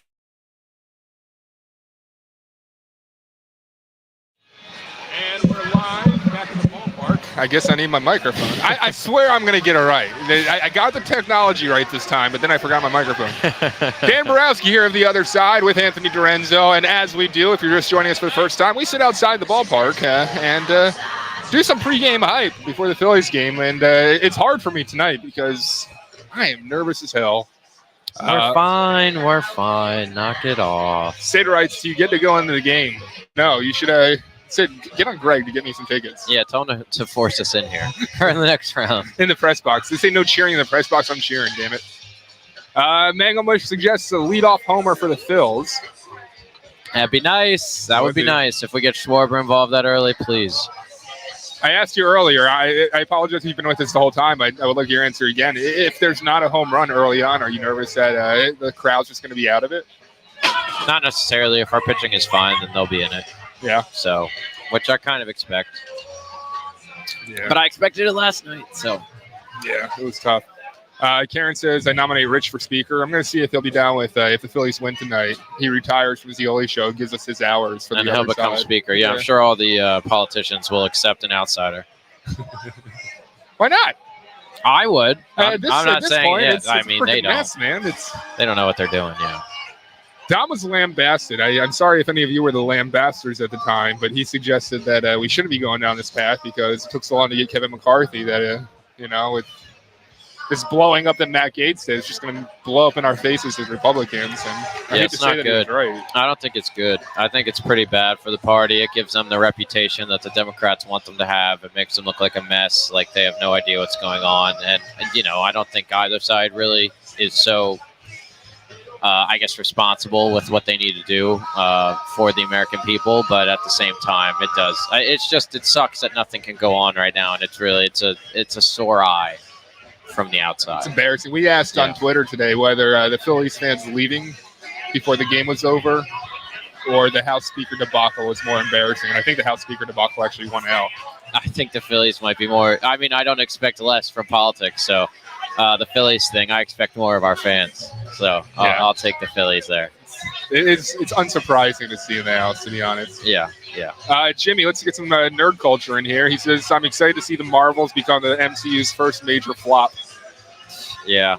I mean, I'll watch it. I'll give it a shot. That's the thing. But I will say I've been down on Marvel, but I do need to. I liked Loki, and there's a new season of Loki, so I kind of want to give that a shot. We'll see. I'll follow I really up feel on like that. they've kind of lost their luster, though. They're not as shiny as they once were. I feel like even diehard fans aren't as interested. So, was there any? Where'd you? So we talked about this before. Star Wars, he suggested where to start on Disney Plus. But if I were to go into that MCU universe, I got to tell you, man, that Daredevil, Jessica Jones, all those Netflix series, among the best television I've ever seen. Those are really good, and they're actually on Disney now because of the rights. I tried WandaVision. I couldn't get into it. I liked WandaVision. The Captain America spinoff series with the Falcon guy. That one was a little more violent than the others, surprisingly. And it was hailed as a great series. I just couldn't get into it like I was Daredevil. Yeah. And I think it's because with Disney Plus, they've kind of neutered it a little bit. I mean, Daredevil in general is just a great character. And I don't know what they're going to do with this new Daredevil series. It probably will not be as... it was dark, those series. It shouldn't be as accurate, I guess, the way that people complain on that. So, what's Jimmy? Who's this? Jimmy or Jaden? Sorry, Jaden Paven. Parvin. Jaden Parvin. I'm going to get Jaden, around thanks for hopping on. Yeah, I agree. I agree. You know Jaden? Yeah, Oh, Jaden. Sorry for getting his name wrong. Throwback. No. Dan, yeah, we got Dan. Hey, nice to Big meet listener. you, sir. Hey. Hey. Oh, Bill's dad. Oh, awesome. Where's awesome. Bill? Yeah. Right here. So we're live on a stream right now. This is former producer Bill Kornfeld's dad. Bill was supposed to come by our stream, but are you subbing for him now? All right, he'll be here. He'll be here. We'll see Bill shortly, hopefully. Nice seeing you, Mr. Kornfeld. Yeah. I'm Anthony. Yeah. Good to see you. Nice to meet you, sir. Yeah, hopefully he gets down here soon. So he says he's got the Phillies winning 7-5. I think that's a good prediction. I mean, if we get a Schwarber, Harper, and a Stott home run, that I think guarantees a win. So let's absolutely hope for that. And that would, not a bad bet either. Not a bad bet. Let's go back to Rich, just in case he comes to us. I don't hear him, so let's here is the Zioli Show.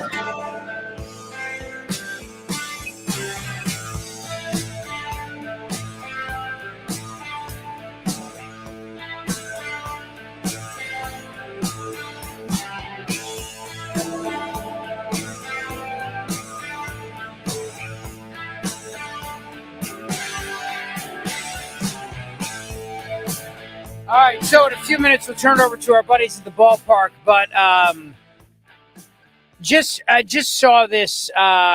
This is another thing that's coming out here. Julie Kelly on Twitter. She's great. You should definitely follow her.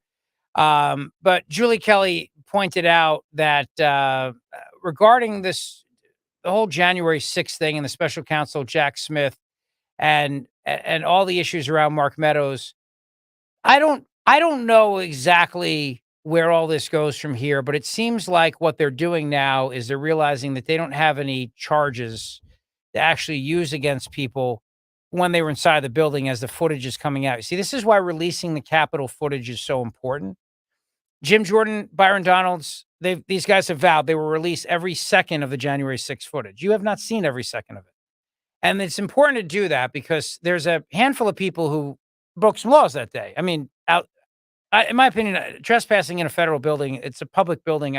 It's supposed to be the people's house. I still have a hard time with that, to be honest with you, reckoning that idea of trespassing in the people's house, the Capitol building. But there are people that broke things and committed damage. But when you see the videos come out, you realize that the people in there really didn't do anything wrong. There's a handful that did, obviously. We're not talking about those people. And the problem is that the narrative, the high holy day of the left, J6, is their high holy day. So you got people like this Oren Schreier guy who's going to jail now for speech. What needs to happen here is you need to release every second of this so that people can see what the government is doing. And the more that the government keeps this stuff secret, the more than people believe that there was an insurrection against the United States of America. There was not an insurrection against the United States of America. Trump last night filed a motion to dismiss Jack Smith's election January 6th indictment, citing First Amendment and double jeopardy risk since he was impeached on the matter. And this is what he put in the brief. Many millions of reasonable people believe that the 2020 presidential election was unfairly rigged against President Trump and that fraud and other irregularities tainted the election results. There is abundant public evidence providing a reasonable basis for these opinions. Let me just jump in there. Isn't it amazing that you have to now in this country, in the United States of America, provide evidence for your opinion on things? But again, in a government that wants to control speech, where the government wants to control truth, and a government that wants to control speech so that you don't have the ability to argue with them on climate change, on a 6-year-old being transgender. You can't argue with them on COVID-19 coming from a Wuhan wet market and undercooked bat burger. You can't argue with them on masks. You can't argue with them on vaccine. You can't argue with them. It's their way. They decide, period. So now to speak, you'll be charged unless you can now show abundant public evidence providing a reasonable basis for opinions in the United States of America. You shouldn't have to. I mean, you should be allowed to say crazy things. You shouldn't have to provide evidence proving it. I mean, look, there are millions of Americans who do believe the election was rigged against President Trump, but that's irrelevant. You should just be allowed to say that, like Hillary Clinton's allowed to say that the Russians stole the election from her. Like all these Democrats who are walking free, all of them, Election denier. You realize that the House Democrat majority guy, Hakeem Jeffries, is an election denier. He was out there in 2016 saying Donald Trump did not win the election. The Russians stole the election. Do you know that? What's his name? Jamie Raskin, that slime ball, who led the impeachment against President Trump. That guy was trying to object to the election results in 2017, saying Trump was an illegitimately elected president because of Russia's involvement. How come these guys are not in prison? They're allowed to say whatever they want with impunity. They don't have to back it up with abundant public evidence. But I digress. Many millions of reasonable people believe that the 2020 presidential election was unfairly rigged against President Trump and that fraud and other irregularities tainted the election results. There is abundant public evidence providing a reasonable basis for these opinions. What is critical is how one interprets the evidence. It just depends on one's deep-seated political views, including one's trust in government institutions and government officials, among others. Different people will draw different inferences from such public evidence based on their deep-seated political views, and that is exactly what the First Amendment permits, even celebrates. And I would go a step further, and I would say it is the highest level of protected speech, political speech, especially if you come out and you say that your government is wrong. And that's what they're prosecuting him for. That's what they're sending this Owen Schroyer guy to prison for saying 1776? Guy's going to prison for that? The hell is this? How is this America? How do we live in America right now? All right, now I'm fired up. Now I got to go back to the other side. I got to go back to the game. The Phillies better win this game. I started the show happy because I defeated Tom Emmer as speaker. I did that. And tonight we're going to defeat the D-bags once and for all. DiRenzo, Dan, gentlemen. What's up, Rich? We are live down here at Citizens Bankway. The block party is going all the way up till first pitch. People are starting to file into the stadium now. Hang on a second. I'm going to turn it over to you in just a minute. But first, I want you to hear the song that I would play as my walk-on song. Ooh. All right, here we go. If I'm playing tonight, this is the song I'm coming out to. Here we go. Yeah. That's a right. good one. You streaming this on YouTube, baby? You see this? There we go. Come on. And maybe just because Iron Man also came out to this in Iron Man Part 2, maybe that's also why I wanted to maybe also use this. But come on, how fired up would you be walking out to the mound on this, right? Right? That was a really good theme. I like the old throwbacks like that because Schwarber, he always uses cult of personality. I think that always pops. I like that a lot.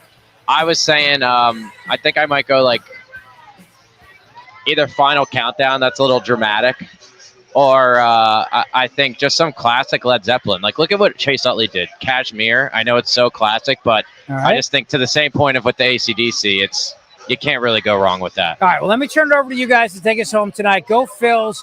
Before you go, Rich, one more thing. I'm sorry.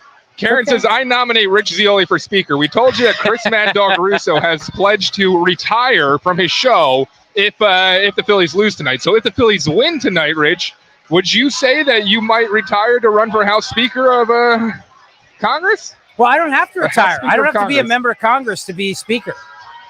That's what I'm saying. So if I am could you do chosen, both, though? Do you I will think you be could do Speaker both? of the House. Sure, I'll be a talk show host and be Speaker. Why not? I could do both. I'm just saying there are two guys, that could fill some time if you need some breaks. just putting that out there. I see what you did there. Very smart. Well, let these two guys take you to the end here. It is The Other Side with Dan and DiRenzo. Listen, gentlemen, go Phils. Great job, and bring us home, boys. Let's Yes, go! sir. Let's Yeah. go Fightins. Welcome into The Other Side. Dan Borowski here, live from the ballpark outside on Citizens Bankway. And Anthony, as there is every home playoff game, a pregame block party that you can see, youtube.com/@12WPHT. The crowd has really grown, and now you have the middle-aged women waving their hands over their arms over their heads, and that raw excitement seems to be back, huh? Yeah, I think they've had enough beers now. Is that what it is? Yeah. Maybe so. The music's getting piped up a little bit more.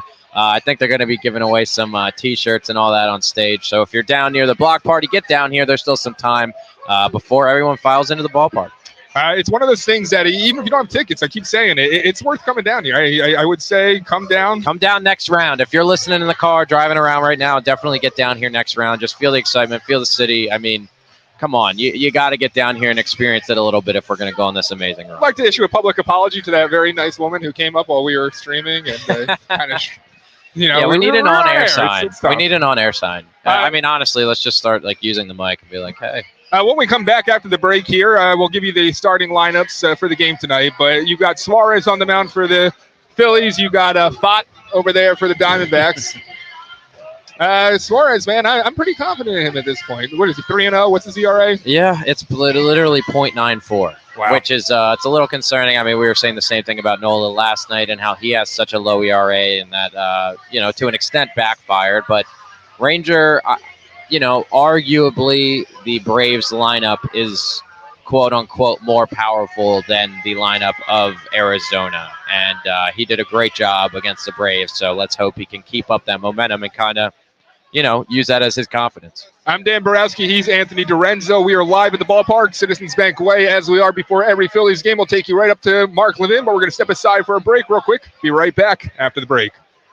40 days to lose 20 to 40 plus pounds. Just say it with me. 40 days to lose 20 to 40 plus pounds. You will lose a contractually guaranteed 20 to 40 plus pounds in only 40 days with NJ Diet. They use your hair, saliva, and blood work along with scans to personalize natural solutions and supplements that get you and your body into the fat burning zone so you can finally lose that weight. Then NJ Diet uses DNA info to help you keep it off. Best of all, it's contractually guaranteed. You are fully supervised the entire time to make sure you are burning fat and not just losing water. And you even get the doctor's personal email and phone number. They're with you every step of the way. Absolutely no shots, no hormones, no surgery. Locations close by in King of Prussia, Newark, Delaware, and Cherry Hill. 855-5NJ Diet. Or from home with live online video consultations. NJDiet.com. 40 days to lose 20 to 40 plus pounds guaranteed. NJDiet.com. When you need to know, depend on KYW News Radio 103.9 FM. As aid slowly trickles into Gaza, the Strip is still set to run out of fuel by Wednesday night. Just hours after being nominated, Republican Representative Tom Emmer has dropped out of the race for House Speaker. And 5,000 UAW members walk off a General Motors plant in Texas. Get the latest anytime on KYW News Radio. Now on Crystal Clear 103.9 FM. You've never needed us more. I'm Kareem Abdul-Jabbar. I learned about atrial fibrillation the hard way. My symptoms would come and go. Shortness of breath, fatigue. I kept going. Then I got so lightheaded, I couldn't. My doctor said I have AFib, so I'm about 5 times more likely to have a stroke. Other symptoms, irregular heartbeat, heart racing, chest pain can come and go, but the risk of stroke stays. If you have symptoms, tell a doctor. Visit notimetowait.com. Sponsored by Bristol-Myers Squibb and Pfizer. When you call Consumer Cellular's customer support to discuss our affordable and flexible phone plans, it's like you're calling the Declaration of Independence or hot dog at a baseball game. Because Consumer Cellular's customer support is based entirely in the United States. And Consumer Cellular's customer support agents are from where you're from, the same small town that you're from, the one that stretches from California to Maine, Minnesota to Corpus Christi, Texas, the one that cares about its neighbors and lights fireworks, legal ones, in the street. So the next time you want to make a phone call that feels like an American flag waving at an air show at magic hour, give us a call. Even if it's for no reason at all except to exchange barbecue sauce recipes like a couple of Americans. Or make jokes about Canadians. LOL, just kidding. We love Canadians. They're our neighbors. Consumer Cellular. When freedom calls, we're here to answer. Call us at 1-888-FREEDOM. WPHT, WPHT HD, WOGL HD3 Philadelphia. From the Cherry Hill Volvo Studios, where relationships matter. Always live on the free Odyssey app. Talk Radio 1210, WPHT. Oh, thank you, Henry. Oh, what a great bump back, Henry. Welcome back to the other side. We are live at the ballpark on Citizens Bank Way, as we are ahead of every playoff game. And tonight we got Game 7, man, and it's a big game, a nerve-wracking game, the first time in Philadelphia Phillies history that we're ever facing Game 7. And Anthony, how you feeling, brother? I'm feeling confident. I mean, you'd rather be in the Game 7 than not. I think we have players that are made for the moment. Bryce has shown us that. Schwarber's shown us that. Even Casty was showing us that last round. And I mean, our entire team stepped up throughout the season. Even, I mean, look at yesterday.